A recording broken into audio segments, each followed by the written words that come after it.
दोस्तों अंधे हो चुके हैं, बिल्कुल भेड़ चाल चली जा रही है। वन प्लस ने अपने अपकमिंग फोन नोड की हाइप बना के रखी है और लोग ऐसे पागल हो गए हैं कि मेरे को यार 25 से 35 हजार रुपए का कोई फोन लेना है तो मैं वेट करूंगा वन प्लस नोड के लिए, क्योंकि वो तो बिल्कुल ऐसे खास होगा। तो आपको क्या लगता है कि आपकी जो एक्सपेक्टेशन है उस पर वन प्लस नोड एकदम खरा उतरेगा कि हाँ ठीक है ये फोन सबसे बेस्ट होने वाला है और इसकी प्राइसिंग भी सबसे बेस्ट होगी? तो ऐसा बिल्कुल नहीं होगा। और क्या अभी अभी करंट मार्केट में ऐसा कोई फोन नहीं है जो वन प्लस नोड से एकदम बेहतर निकल के आए? बिल्कुल है।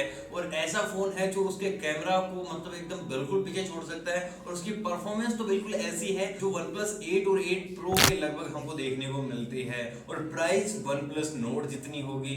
तो यार ये चीज आपको ना कई बार हमको पता नहीं होता है कि कौन सा फोन बेस्ट है और कई बार हम जानबूझ के अनजान बने रहते हैं।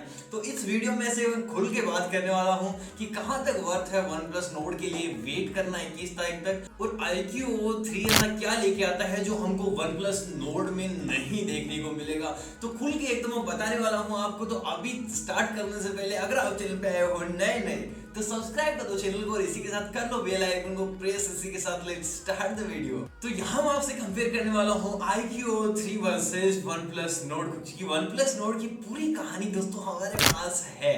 तो iQOO और OnePlus Nord को सबसे पहले डिजाइन और बिल्ड के अकॉर्डिंग हम डिसाइड करें तो iQOO में हमको देखने को मिल जाती है glass back, glass front, cornering gorilla glass 5 का प्रोटेक्शन, एल्यूमिनियम फ्रेम।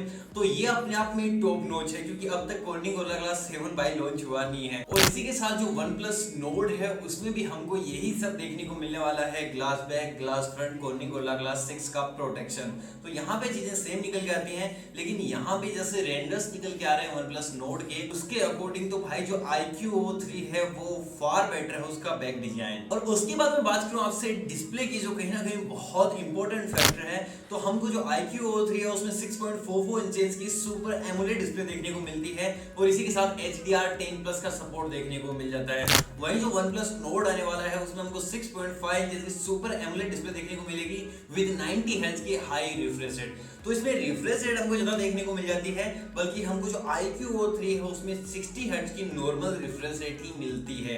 तो यहाँ पे हम थोड़ा सा बोल सकते हैं कि जो OnePlus Nord है वो डिस्प्ले रिफ्रेश रेट के मामले में थोड़ा सा बेटर होगा iQOO3 से। और इसी के साथ जो iQOO3 की जो मैक्स ब्राइटनेस है वो है 800 नीट्स मैक्स। अब ये इतनी ज्यादा होती है कि किसी भी खतरनाक सूरज की रोशनी में आपको 100% बिल्कुल डिस्प्ले कमाल की दिखाई देगी। वो इस प्रकार की, अगर मैं एग्जांपल के लिए बताऊं कि कल मैंने Poco M2 के बारे में बताया था, Realme 6 के बारे में बताया था, उसमें हमको 480 450 मैक्स नीट्स ब्राइटनेस देखने को मिल जाती है। तो उससे डबल देखने को मिलती है ऑलमोस्ट हमको इसमें। और अब आपसे बात करूं दोनों ही फोन की ताकत की, दोनों ही फोन के प्रोसेसर्स की, तो यहाँ पे आपको मेन डिफरेंस पता चल जाएगा कि OnePlus Nord का वेट करना किस हद तक सही है। तो जो iQOO3 है उसमें हमको वर्ल्ड का लेटेस्ट एंड्रॉइड प्लेटफॉर्म देखने को मिल जाता है, वो है Snapdragon 865 जो 7 नैनोमीटर आर्किटेक्चर पे बेस्ड है। इसी के साथ हमको देखने को मिलता है Adreno 650 की ग्राफिक्स। और वहीं जो OnePlus Nord है उसमें देखने को मिलने वाला है Snapdragon 765 जो 7 नैनोमीटर आर्किटेक्चर पे बेस्ड है। लेकिन ये एक मिड रेंज का प्रोसेसर है और जो Snapdragon 865 है वो बिल्कुल टॉप लेवल का फ्लैगशिप लेवल का प्रोसेसर है। तो आपको ये चीजें देखनी पड़ेंगी। और वहीं जो OnePlus Nord है उसमें हमको Adreno 620 GPU देखने को मिलेगा, ग्राफिक प्रोसेसिंग यूनिट। और वहीं जो Snapdragon 865 के साथ iQOO3 है उसमें हमको Adreno 650 की ग्राफिक्स देखने को मिलती है। और जो प्रोसेसर है iQOO3 का वो पावर प्रोड्यूस करता है 2.84 गीगाहर्ट्ज की, जो अपने आप में बिल्कुल टॉप नॉच है। और जो Snapdragon 765 OnePlus Nord है वो पावर प्रोड्यूस करता है 2.4 गीगाहर्ट्ज की। तो यहाँ पे 0.4 गीगाहर्ट्ज से ये प्रोसेसर आगे जाता है, ये पावर में आगे जाता है, ये जीपीयू में आगे जाता है। तो यहाँ पे कोई कंपैरिजन नहीं है यार, ये बिल्कुल टॉप नॉच का है किसी को गेमिंग वगैरह करनी हो। और इसमें शोल्डर बटन भी देखने को मिल जाते हैं हमको एक्स्ट्रा। तो यार कोई गेमिंग के लिए फोन ले रहा है उसके लिए तो बिल्कुल ये मक्खन है कमाल का, मतलब आपको कुछ अलग से खरीदना ही नहीं पड़ेगा एक्सेसरीज, शोल्डर बटन भी इसमें देखने को मिल रहे हैं। और वही दोनों ही फोन हमको एंड्रॉइड Android 10 पे देखने को मिल जाएंगे और दोनों ही फोन्स में हमको अलग अलग UI देखने को मिलता है। iQOO में हमको iQOO UI देखने को मिलेगा, OnePlus में हमको Oxygen OS देखने को मिलेगा। तो ये वो मेन अभिव्यक्ति वाली राय हो जाती है कि भाई मेरे को iQOO वाला पसंद है, Oxygen OS वाला पसंद है, तो वो अपने अकॉर्डिंग जा सकता है, वो अपनी अपनी प्रेफरेंस है। और वहीं बात कर ली जाए दोनों फोन्स के कैमरास की, तो जो iQOO 3 है, एग्जिस्टिंग जो फोन है, उसमें हमको देखने को मिल जाते हैं क्वाड रियर कैमरा, जिसमें जो प्राइमरी कैमरा है वो है 48 मेगापिक्सल का f1.8 अपर्चर के साथ। और वहीं जो दूसरा कैमरा है वो है 13 मेगापिक्सल का टेलीफोटो, तीसरा कैमरा है जो 13 मेगापिक्सल का अल्ट्रा वाइड है, और उसके बाद चौथा कैमरा 2 मेगापिक्सल का डेप्थ सेंसर देखने को मिलता है। और जो OnePlus Nord आने वाला है उसमें भी हमको 48 मेगापिक्सल का कैमरा देखने को मिलेगा f2.0 अपर्चर के साथ। और बिल्कुल उसको बिल्कुल एकदम लो की लकीर मान लो, क्योंकि रिसर्च हमारे एकदम दिलो दिमाग में बसी हुई है, खतरनाक तरीके से रिसर्च करके लाया हूँ। बिल्कुल ये ऐसे देख लो कि पहली बार ही है कि 48 मेगापिक्सल का प्राइमरी कैमरा होगा, और उसके बाद हमको 5 मेगापिक्सल का मैक्रो सेंसर देखने को मिलेगा, और उसके बाद जो थर्ड कैमरा होगा वो होगा 2 मेगापिक्सल का डेप्थ सेंसर।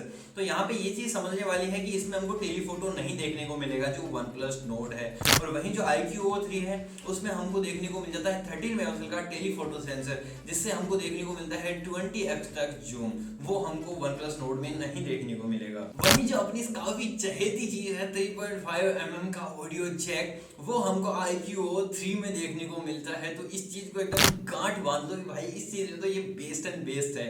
वहीं नोट में हमको 3.5mm का ऑडियो जैक नहीं देखने को मिलेगा।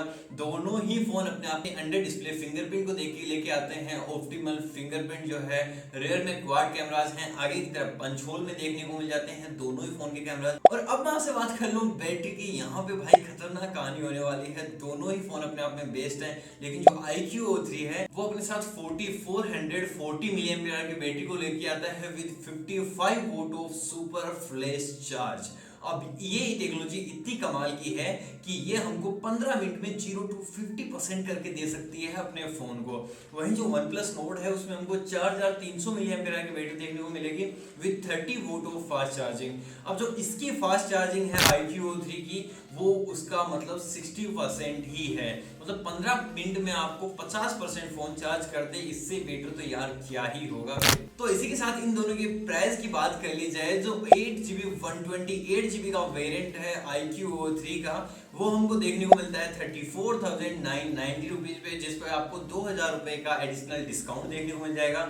उसके बाद ये 32,000 समथिंग का हो जाता है। और जो OnePlus Nord आने वाला है उसका भी जो 8GB 128GB का वेरिएंट होगा वो 30,000 से कम की प्राइस रेंज में नहीं आएगा।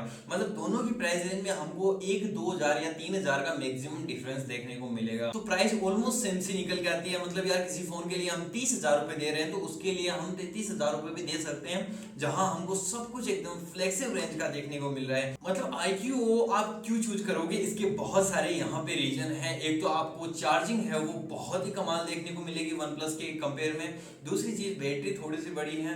उसके बाद जो Snapdragon 865 है उसमें गेमिंग या मल्टीटास्किंग कुछ भी कर लो, ये प्रोसेसर आप ही थक जाओगे, ये नहीं थकने वाला।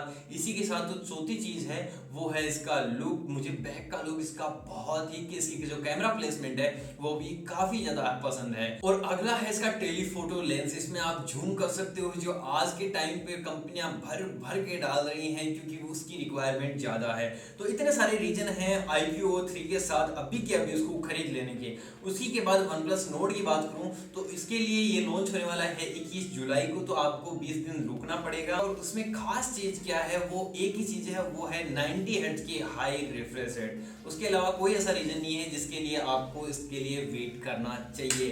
तो फैसला आपके हाथों में है किसको इस बार का चुनाव जितवाना है। तो बस आज की वीडियो में सिर्फ इतना ही। अगर आपको वीडियो आया हो पसंद तो लाइक और शेयर कर दें, सब्सक्राइब कर दें, और मैं मिलता हूं आपसे अगले वाले वीडियो में। तब तक के लिए गुड बाय।